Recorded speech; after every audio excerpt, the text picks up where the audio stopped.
Hi hello friends, welcome back to my channel. ನೀವೇನಾದರೂ ಹೊಸ channel ನೋಡ್ತಾರೆ ಈ ಕೂಡಲೇ ಸಬ್ಸ್ಕ್ರೈಬ್ ಆಗಿ ವಿಡಿಯೋಗೊಂದು ಲೈಕ್ ಕೊಟ್ಟು ಸಪೋರ್ಟ್ ಮಾಡಿ.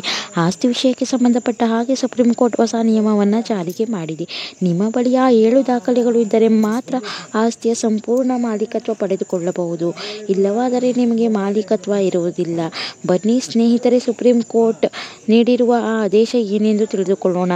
ಎಲ್ಲರಿಗೂ ತಿಳಿದಂತೆ ಕೋರ್ಟ್ಗಳಲ್ಲಿ ಇತ್ತೀಚಿನ ದಿನಗಳಲ್ಲಿ ಆಸ್ತಿ ಮಾಲೀಕತ್ವಕ್ಕೆ ಸಂಬಂಧಪಟ್ಟಂತೆ ಅನೇಕ ತಕರಾರುಗಳು ನಡೆಯುತ್ತಿದೆ. ಇದನ್ನು ನೋಡಿದ ಸುಪ್ರೀಂ ಕೋರ್ಟ್ ಹೊಸ ನಿಯಮಗಳನ್ನು ಜಾರಿಗೆ ಮಾಡಿದೆ. ನಿಮ್ಮ ಬಳಿ ಏನಾದರೂ ಮೊದಲನೆಯದಾಗಿ ಸರ್ವೆ ನಕ್ಷೆ ಇದ್ದರೆ, ಆಸ್ತಿ ಟ್ಯಾಕ್ಸ್ ರೆಸಿಪ್ಟ್ಗಳನ್ನು ನಿಮ್ಮ ಬಳಿ ಇದ್ದರೆ ಮಾಲೀಕರು ಎಂದು ರುಜುವಾತುಪಡಿಸಬಹುದು. 3. ನಿಮ್ಮ ಬಳಿ NOC ಸರ್ಟಿಫಿಕೇಟ್ ಮತ್ತು ಎನ್ಕಂಬರೆನ್ಸ್ ಸರ್ಟಿಫಿಕೇಟ್ ಇದ್ದರೆ ನೀವು ಆಸ್ತಿಯ ಮಾಲೀಕರು ಎಂದು ಸಾಬೀತುಪಡಿಸಬಹುದು. 4. ಮ್ಯೂಟೇಷನ್ ರಿಜಿಸ್ಟ್ರೇಷನ್ ಎಕ್ಸ್ಟ್ರಾಕ್ಟೆಡ್ ಡಾಕ್ಯುಮೆಂಟ್ ಇದ್ದರೆ ಆಸ್ತಿಯ ಮಾಲೀಕರು ಎಂದು ನೀವು ಸಾಬೀತುಪಡಿಸಬಹುದು. 4. Occupancy certificate and general power ಪಟಾಣಿ ಇದು ಕೂಡ ನಿಮ್ಮ ಆಸ್ತಿ ಮಾಲೀಕತ್ವವನ್ನು ಸಾಬೀತುಪಡಿಸುತ್ತದೆ. ಪ್ರೊಸೆಷನ್ ಲೆಟರ್ ಇರುವುದು ಒಂದು ದಾಖಲೆ.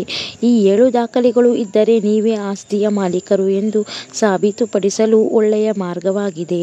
ಈ ದಾಖಲೆ ನಿಮ್ಮ ಬಳಿ ಇದ್ದರೆ ಯಾರೂ ನಿಮ್ಮ ಆಸ್ತಿಯನ್ನು ಒಡೆಯಲು ಸಾಧ್ಯವಿಲ್ಲ. ಸ್ನೇಹಿತರೆ, ವಿಡಿಯೋ ಮಾಹಿತಿ ಇಷ್ಟ ಆದರೆ ಲೈಕ್ ಮಾಡಿ, ಶೇರ್ ಮಾಡಿ, ಹಾಗೆ ವಿಡಿಯೋಗೊಂದು ಲೈಕ್ ಕೊಟ್ಟು ಸಪೋರ್ಟ್ ಮಾಡಿ. Thanks for watching.